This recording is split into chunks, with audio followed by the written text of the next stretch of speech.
What's every... Edit that shit out. Alright, ready? 3, 2, 1, cut.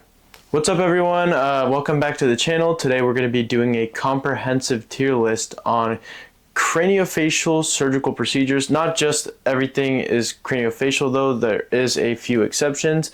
So basically cosmetic surgeries that will help you ascend. We can get this list kicked off with a massive surgery. It's called orbital box osteotomy. It costs around $20,000 to $60,000 and the recovery time is extensive. So 4 to 6 weeks just to maybe open your eyes. This surgery is quite ridiculous. I don't recommend this for anyone. It's if you're born deformed. I could show some before and after pictures. You have to qualify for these kind of surgeries that are this invasive. Like, it has a mortality rate. Definitely some things that you should look into before even considering this kind of thing. I'm gonna put the surgery at high C tier. It will benefit you greatly if you are deformed, but realistically, nobody's getting this. Nobody's gonna afford this. Insurance would have to pay, a big amount realistically for any of you people who do want it, and that's not happening unless you're actually deformed. I'm putting it low C tier. I guess the parts that it would fix would be your eye separation ratio, your intercanthus distance, interpupillary distance, basically everything in the eye area it modifies. It's a pretty invasive surgery. So moving on, lateral/medial canthoplasty. So these are two different surgeries. A medial canthoplasty is where you cut down on your medial canthus, so it appears more downturned. Now this mainly affects your intercanthus distance. It kind of helps your canthal tilt in a way, but it's more of an illusion and improves palpable fissure length. So yes, it is a pretty good surgery, but a lot of people do it at home not knowing that it closes if done improperly. So if you do get a surgery like this done, you probably want it done professionally. Now for lateral canthoplasty, that's going to affect your lateral canthus. I actually plan on getting the surgery. There are two different ways you could do it. One with mint threads, which are basically, it's a thread with barbs that will pull your skin upwards. Or there is another option that actually cuts your eyelid, which is more invasive, and you should definitely see a specialist for that one. But as far as the lateral canthoplasty goes, it brings your lateral canthus up and a little bit outwards, and this does a lot of things. So obviously, the optimal, measurements for this kind of stuff, you want a positive canthal tilt. What does that mean? So canthus to canthus, there's a line here, and if it is negatively tilted, it kind of gives that droopy eye effect, and you don't want that. You want a positively tilted canthal tilt. So that surgery definitely improves that. Also a wide palpable fissure length. People that have these close, these narrow eyes that are, they look very tall and very narrow. That it's a very prey eye thing, trait to have. So that's why this surgery is definitely a high ranking one. As far as the recovery time, it's pretty much the same as the medial canthoplasty, which is 3 to 6 months for a full recovery, but realistically, most of it'll be done in a month and a half. Lateral canthoplasty goes, that's going to be high A tier.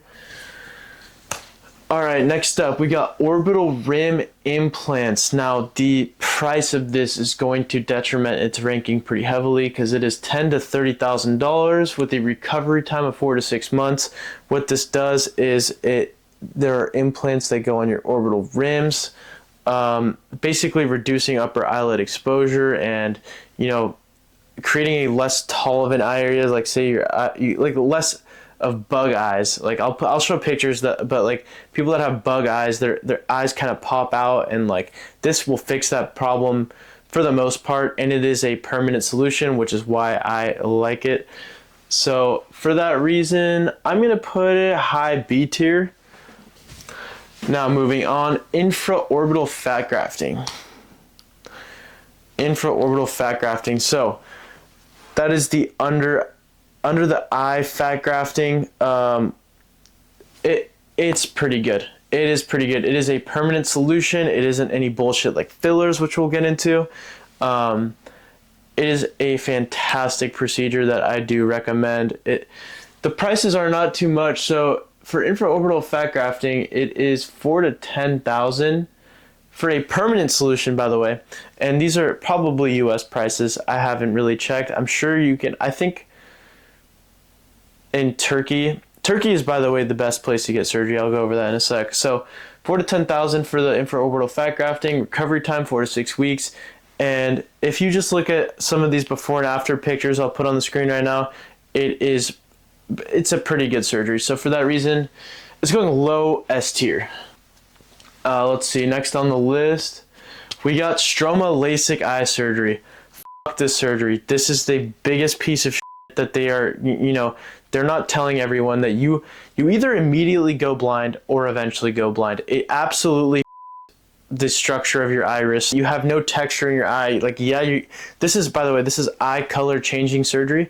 It changes the color of your eye, but it just removes all structure. So you lose, like I'll show like comparisons, but you lose all the structure in your eye, pretty much making you have ugly green eyes or something like that.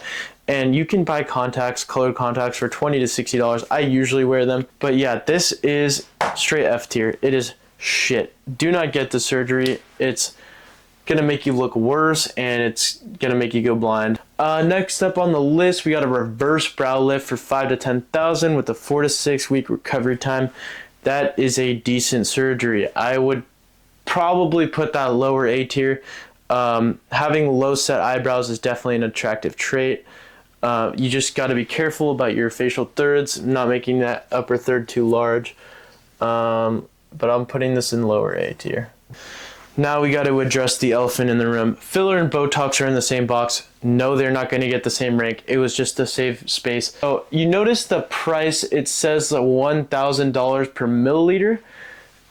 That's because different, filler procedures. Say I wanted jaw fillers. I already actually got a consultation in the US with a surgeon, and he said that it would be $6,000 for one round of fillers, 3 milliliters on each side. Same thing that I found online, price range wise. So why are fillers terrible? Fillers migrate. It doesn't matter where you put them in your face, they're gonna migrate. I've seen people on .org try to say that putting it up here, it's gonna last 3 years and then migrate, but still there are permanent solutions for a better price point that will work way better than fillers. I hate fillers. Fillers, F stands for filler. F tier is filler. Like, filler is terrible. Botox, you know what? To be funny, we'll do B for Botox. It goes upper B tier. I'm pretty sure people like Clavicular, they put Botox in their forehead to achieve that lower set eyebrow look. Next up, we got radix augmentation. So this is your radix, and if you have a recessed radix, it will completely ruin your entire mid face. Completely, your eye area will be screwed. It's upper A tier. That is an upper A tier surgery because of, its price point. It is not that expensive if you see the before and after pictures. So we'll put that upper A tier. We got rhinoplasty and septoplasty. So rhinoplasty is upper S tier. I'm going to get a rhinoplasty probably this spring. I'm actually going to get a rhinoseptoplasty where they rearrange my septums too. We're going to put rhinoplasty up here. Septoplasty does go down a little bit more. It does fix asymmetries and deviated septums. I'm going to put it mid B tier. Next up on the list, we have implants. Implants, S tier. Implants go to S tier. Why? Because they are a permanent solution, and that is kind of what I lean towards. I lean towards a permanent solution. I don't recommend doing something that doesn't last permanent. Implants, I'll put it mid S tier. Now we have Lefort's 1 through 3. If you notice the price range, that is because they are 3 completely different surgeries. To qualify for Lefort 3, it is even crazier than a orbital box osteotomy. I think this is the craziest cosmetic procedure that anyone can have, where basically they take your entire skull and push it forward and put a bunch of screws in there. And this is for the deformed babies that have a medical issue, they're not gonna let your Joe Schmo get a Lefort 3. I'll put some general information right here on the screen, and then I'm gonna put that I'm going to put it in D tier because you're never going to get it, and you're probably never going to know anyone who's ever going to have it. Now for Lefort 2, where they do here, that is a pretty good surgery. I would put that one low A tier. I'm gonna put Lefort 1 up at the top. Actually, I'm gonna move this here. I'm gonna move Lefort 2. I'm just assuming that it has a crazy price, but honestly, if we look at the pictures in the before and afters, mortality rate, success rate, all that kind of things, it probably belongs up in S tier with the Lefort 1. All right, what's up on the list? We got Bimax and Trimax. Both upper S tier surgeries, both have a decent price point. What are these surgeries and what can they do? So a Bimax is a double jaw surgery with either a Lefort 1 or a Lefort 2. They take your maxilla, cut it right here or here, push it forward, put in screws, and then they cut your mandible and extend it outwards. That is just the baseline of all Bimaxes. It stands for bilateral maxillary osteotomy. And the difference between that and a Trimax is a Trimax also includes a sliding genioplasty, which is going to be up next. And it provides a more chin projection. Here are some pictures.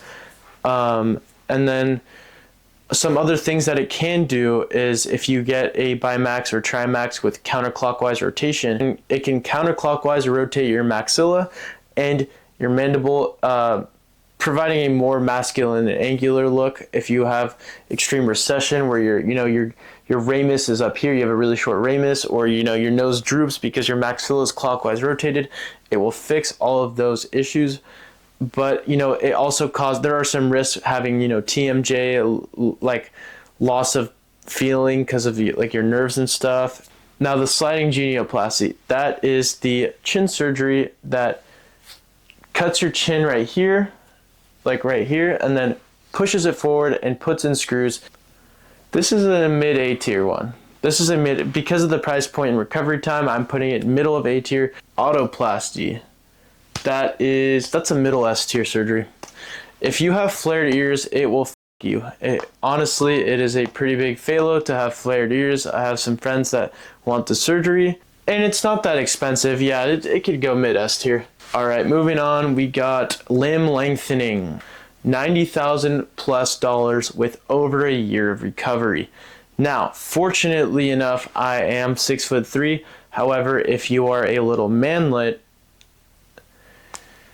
I don't know. I don't even think if I was a billionaire at 5'3", if I would get this. I'll put up a chart right here for how many inches that you can gain for what height you already are.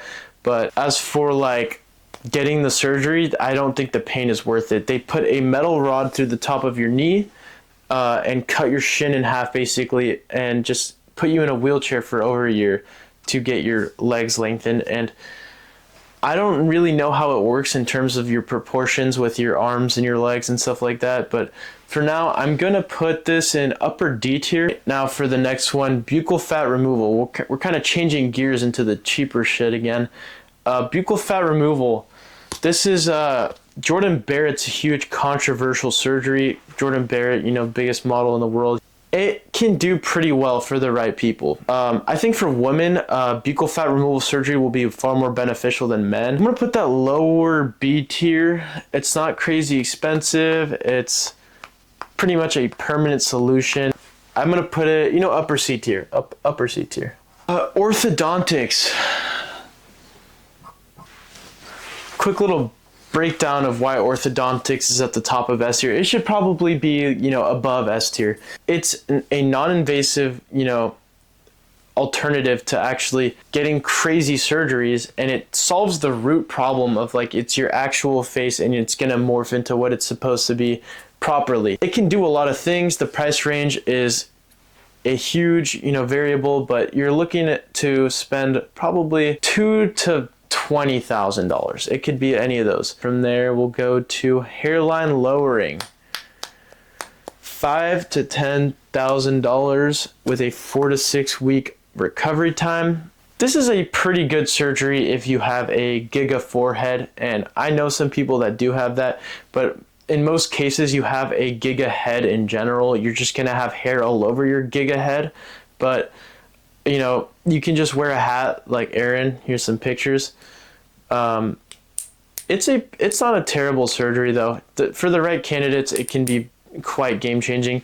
For that reason, I'm going to put it lower A tier. And then on to the next one. It is going to be hair transplant. This one can save you. Realistically, the goal should be to not lose it in the first place. However, genetics could f you over. It's probably going to f me over. I don't know how hard the dutasteride could save me. So for that reason, I'm probably going to end up getting the surgery when I'm 30, assuming that all the research chemicals doesn't put an end to my story. So I'll put it, you know, upper A. No, it's so common that it deserves to be kind of lower to mid S. We got Aqualyx / lemon bottle. So I actually have a lemon bottle right here. I have not used it, but if I do, I will make a video tutorial making sure that you guys don't make any mistakes. It is something you can do at home or have a doctor do if you want to really pay $600 to $3,000. I wouldn't do that. If you're lean enough, you're not going to have to worry about it unless your fat distribution genetics are completely cooked. For now, I'm going to put Aqualyx and lemon bottle. I'm going to put it mid A tier because you could do it at home and it's not that expensive. Alright, next up we got the liposuction. For the right people, it can do wonders, but for, you know, general purposes, I think that it's going to go mid B tier. And with that, that concludes my surgery tier list. Part 1, I could deep dive into this if anyone in the comments would like to say anything about how I'm a go ahead and do so. I will maybe address it, but probably not. Thank you so much for watching. I suck at outros.